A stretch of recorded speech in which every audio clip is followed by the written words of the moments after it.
Hi everybody, Geraldine Rose here with something out of my comfort zone. We got business in the front, party in the back.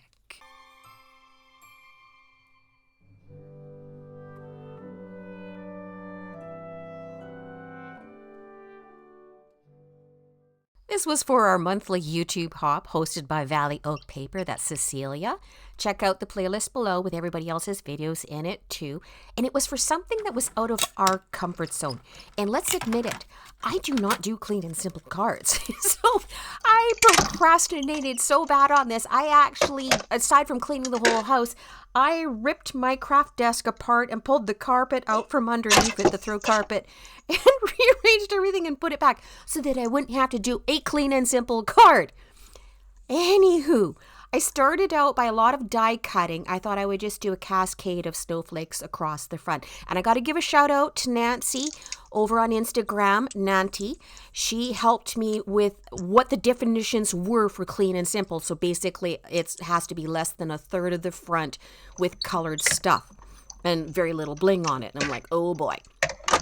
Anyway, I did the die cuts, I did a little bit of stenciling and a little bit of embossing, and then I framed it because I could see that in some of her clean and simple cards it had a very thin border around it.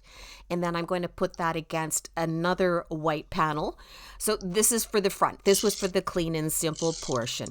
And those snowflakes were cut out from a panel that I had left over from when I was experimenting with a bunch of sprays. So again, shopping my stash with supplies that I hadn't used up yet.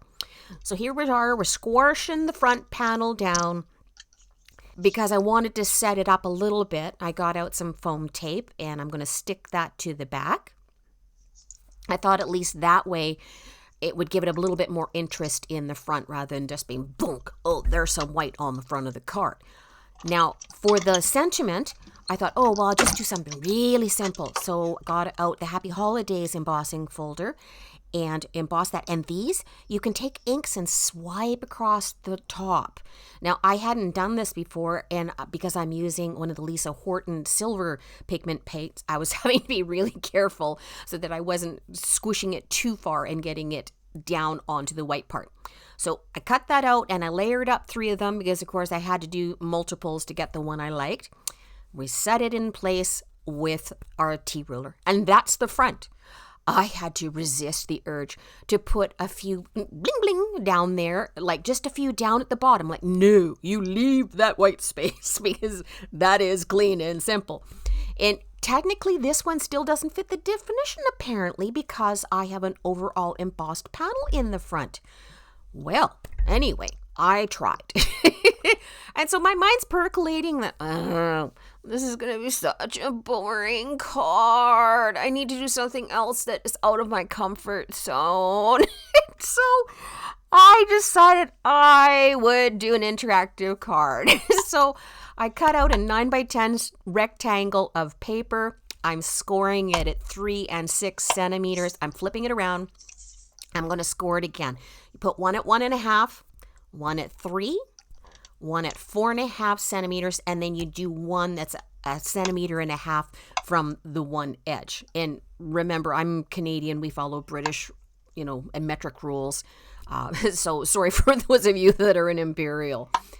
Anyway, we're still scoring it here. I'm just showing this to you so that you can pause this and stop it so that you can duplicate this if you want. Now, I've got little rectangles there marked with the X. Those are the ones that you are going to want to cut out. So you've got one strip along the side, and then kind of you take the corners out on all the others. And again, like I say, just doing this part in real time so that you can see what I'm doing and where you need to cut everything.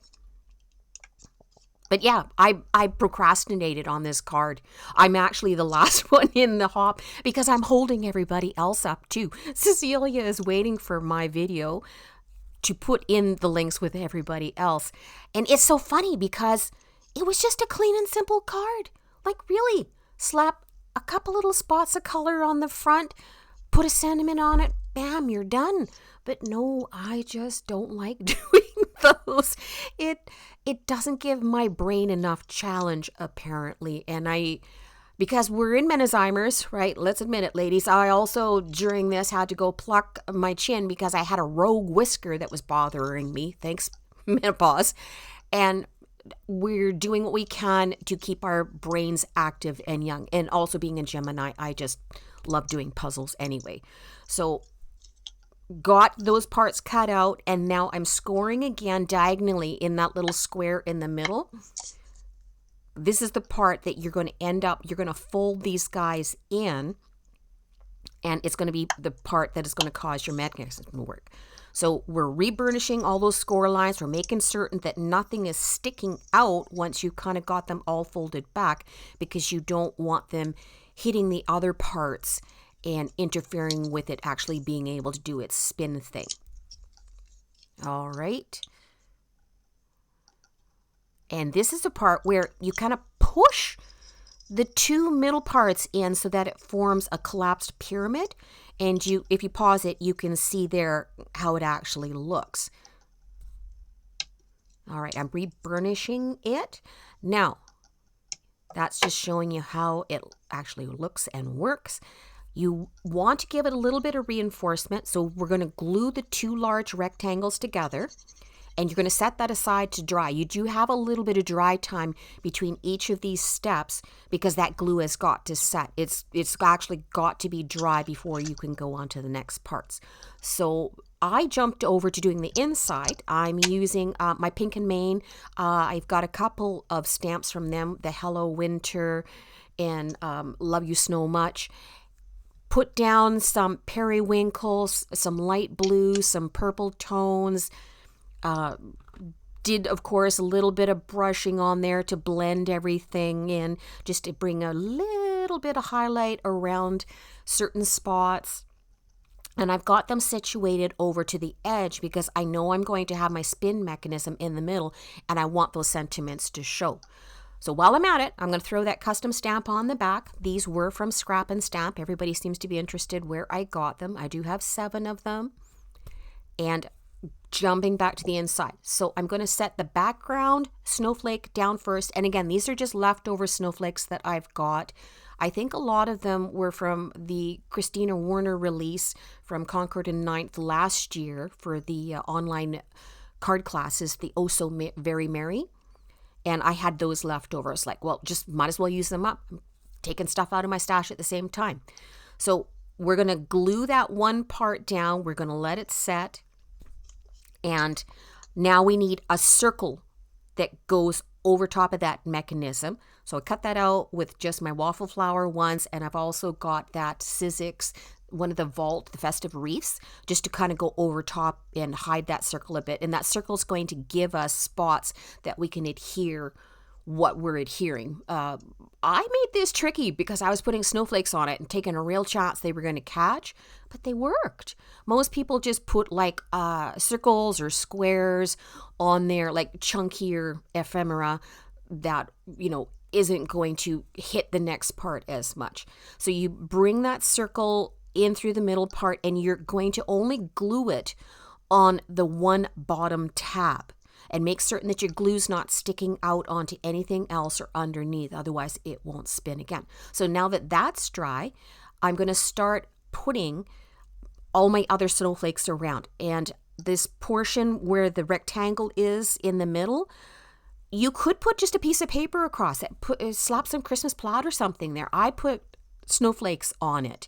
And then the triangle at the end, this is where now you can put your big, for me, it's a snowflake, through the middle. And I'm going to, of course, let that dry and set. And then you see the one little rectangle that we've got left in the middle over there? Just put the glue on top of that, and you're going to flip the front of the card over onto it. I use some tweezers to put some real pressure on it and get it to dry. And this is much later. Now that it's dry, again, I'm just adding more of the snowflakes. And I'm checking each time that I put something down where it's going to end up so that it's not, you know, obscuring the sentiments there, and that it will kind of look balanced once it spins.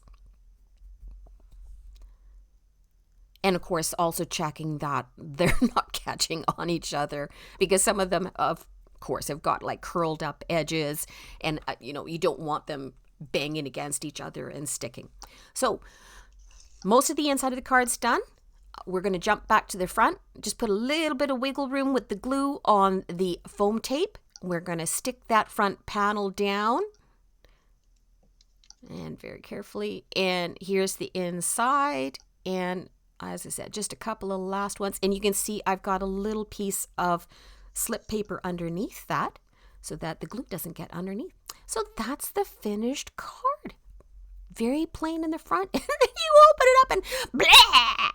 It's all in your face. And sorry for yelling into the mic there, everybody. But no bling bling. I know splatter. Are you not impressed? So that's out of my comfort zone. If you want to check out everybody else's videos, jump down to the playlist. Thanks so much, everybody, for watching. We'll catch you next time. Bye-bye.